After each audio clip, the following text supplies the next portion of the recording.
Bonjour docteur. Pouvez-vous m'expliquer quels sont les risques du syndrome des ovaires polykystiques? Merci. Bonjour. Bien sûr, il existe de nombreux risques liés au syndrome des ovaires polykystiques. Il est lié au développement du diabète sucré, des maladies cardiaques et peut également être la cause de nombreux cancers comme le cancer de l'utérus, du sein et des ovaires. Le syndrome des ovaires polykystiques est également lié à l'infertilité en raison d'une ovulation moindre. Le PCOS est la cause des boutons et d'une croissance plus importante des poils sur le visage, en particulier sur la lèvre supérieure et le menton, ce qui est connu sous le nom d'hirsutisme en termes médicaux. Bonjour docteur. Pouvez-vous m'expliquer ce que signifie le syndrome des ovaires polykystiques? Merci. Bonjour. Le syndrome des ovaires polykystiques n'est pas une maladie. Parce que nous ne savons pas quelle en est la raison exacte. C'est un syndrome. Cela signifie qu'il s'agit d'un ensemble de nombreux symptômes et plaintes. De quel patient souffre-t-il? Donc le diagnostic du syndrome des ovaires polykystiques n'est pas facile. Car nous devons exclure de nombreuses maladies qui lui sont similaires. Comme la thyroïde. Les maladies des glandes surrénales et de l'hypophyse. Quelques théories du syndrome des ovaires polykystiques. Tout d'abord, le SOC pourrait être génétique. Signifie qu'il y a des antécédents familiaux de syndrome des ovaires polykystiques. La deuxième théorie est une perturbation hormonale. L'insuline est augmentée dans le SOC, ce qui entraîne une augmentation des androgènes. Troisième théorie, c'est que le syndrome des ovaires polykystiques s'accompagne d'obésité. 20% des patientes atteintes du syndrome des ovaires polykystiques ne sont pas obèses. Bonjour docteur. Pouvez-vous m'expliquer comment savez-vous que j'ai le SOC? Merci. Bonjour. Le diagnostic du SOC est difficile. Car nous avons exclu d'autres maladies similaires comme la thyroïde, les surrénales et les maladies de l'hypophyse. Comme l'hyperprolactinémie. Ce qui signifie un taux élevé de prolactine. Il existe des critères pour le diagnostic du SOC. Qui sont connus sous le nom de critères de Rotterdam. 2 des 3 règles signifient. Il existe 2 ou 3 des facteurs à venir. Le premier facteur est taux élevé d'androgènes, soit par des résultats de laboratoire, signifie un taux élevé de testostérone libre ou total. Ou par l'apparence clinique. Signifie hirsutisme ou acné. Deuxième facteur. 1. Trouble de l'ovulation, ce qui signifie moins ou pas d'ovulation. En termes médicaux, on parle d'ovulation. 2. Trouble de la menstruation, ce qui signifie moins ou pas de menstruation. En termes médicaux, on parle d'oligoménorrhée ou d'aménorrhée. Le troisième facteur est les caractéristiques ovariennes par échographie qui peuvent être vues dans un ou les 2 ovaires. On peut voir l'ovaire SOP comme de nombreux petits kystes à l'intérieur, qui sont connus sous le nom de follicules, leur nombre peut atteindre 12 ou plus et le diamètre de ces kyscentres. 2 et 9 mm. Et où le volume ovarien est agrandi, ce qui est supérieur à 10 mm. Bonjour docteur. Ces jours-ci, j'ai beaucoup de boutons et plus de poils sur le visage. Je ne sais pas pourquoi. Mais par SEAN ils m'ont dit que la plupart du temps j'ai le syndrome des ovaires polykystiques. Pouvez-vous m'expliquer pourquoi c'est arrivé et que faire? Merci. Bonjour. Oui. Il existe un lien étroit entre le syndrome des ovaires polykystiques et les boutons. Le SOC est également une raison de la croissance accrue des poils sur le visage et d'autres parties du corps. C'est à cause d'un trouble hormonal. Dans le syndrome des ovaires polykystiques, il y a un taux élevé d'insuline. Ce qui va augmenter le taux d'androgène.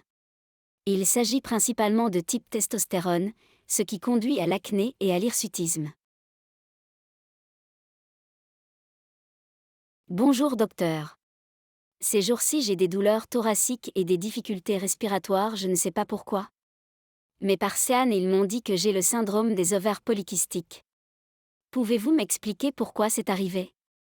Bonjour. Oui. Il existe un lien entre le syndrome des ovaires polykystiques et les maladies cardiovasculaires.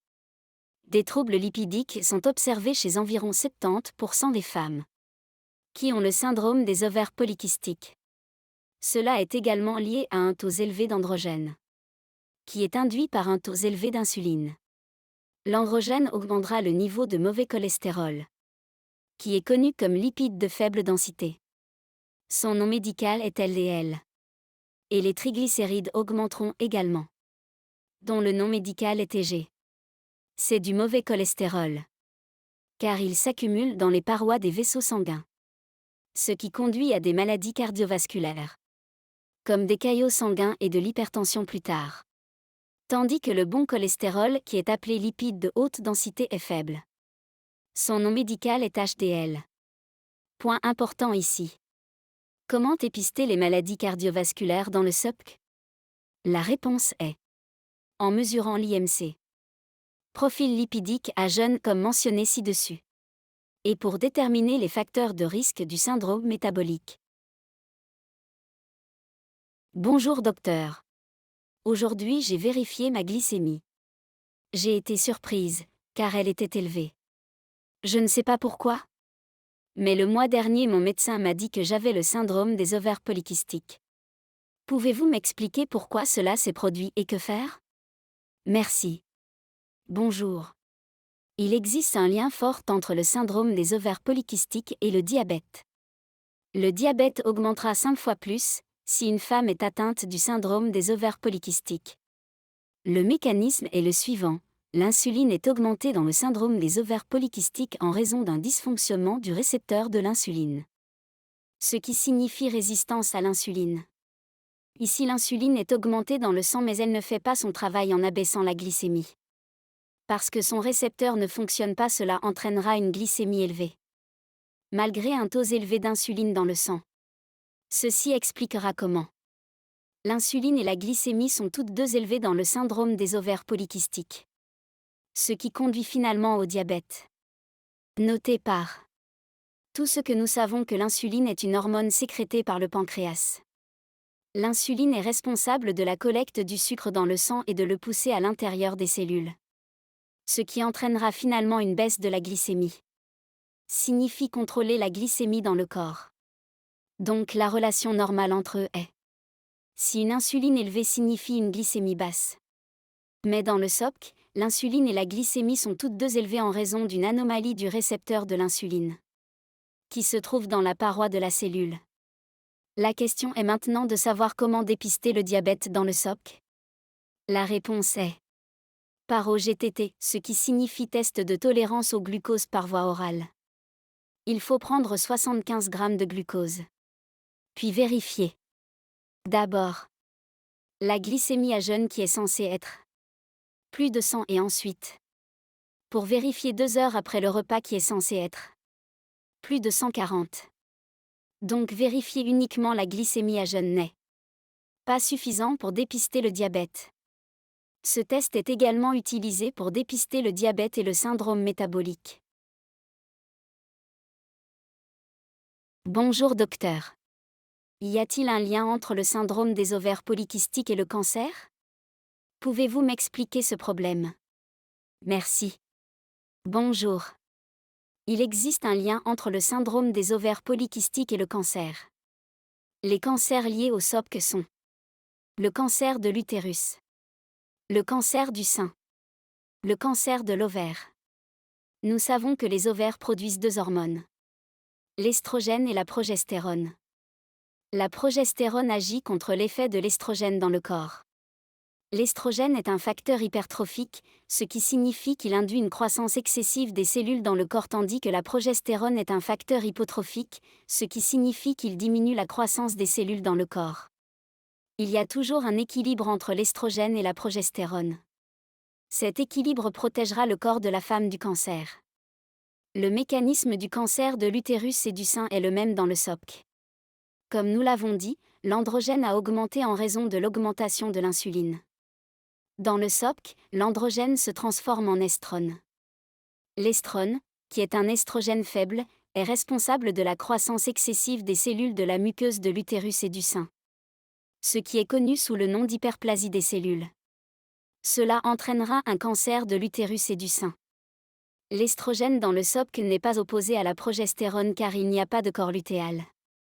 En raison de l'absence d'ovulation dans le SOPC. Le corps lutéal est responsable de la production de progestérone. Cependant, le mécanisme du cancer de l'ovaire dans le SOPC est différent. Le mécanisme ici est celui-ci.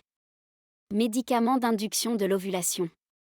Nous les utilisons pour gérer l'infertilité chez la femme atteinte du SOPC.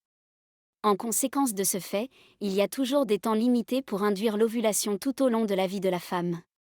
Cette stratégie est conçue pour réduire l'incidence du cancer de l'ovaire plus tard dans sa vie future. Bonjour docteur. Je suis mariée depuis longtemps. Mais je n'ai pas encore d'enfant, je ne sais pas pourquoi. Mais récemment mon médecin m'a informé que j'avais le syndrome des ovaires polykystiques. Pouvez-vous m'expliquer pourquoi cela s'est produit et que faire ? Merci.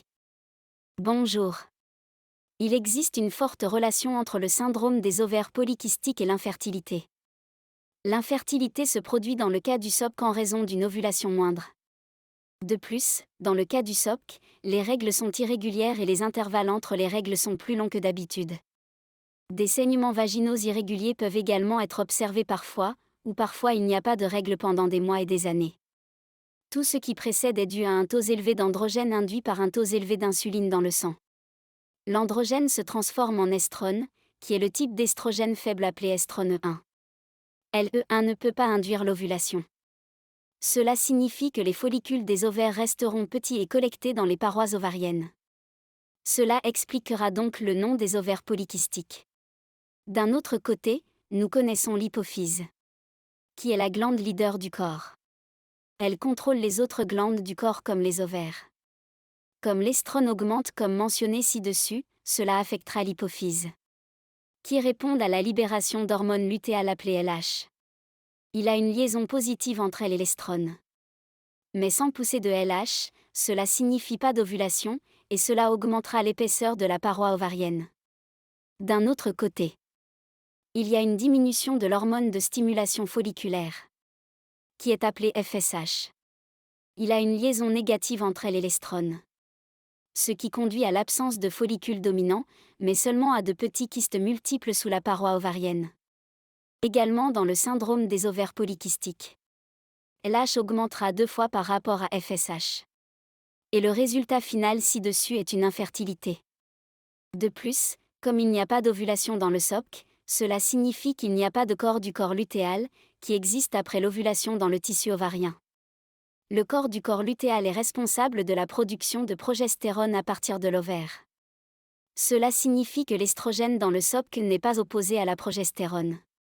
Comme on le voit chez toute femme en bonne santé, cela conduira à une tumeur maligne plus tard, soit dans l'utérus ou dans le sein. Tandis que les résultats connus d'un faible taux de progestérone chez les patientes atteintes du SOPC. Une perturbation des menstruations signifie des saignements vaginaux irréguliers. Moins ou pas de menstruation. Ce qui est appelé en termes médicaux oligoménorrhée ou aménorrhée.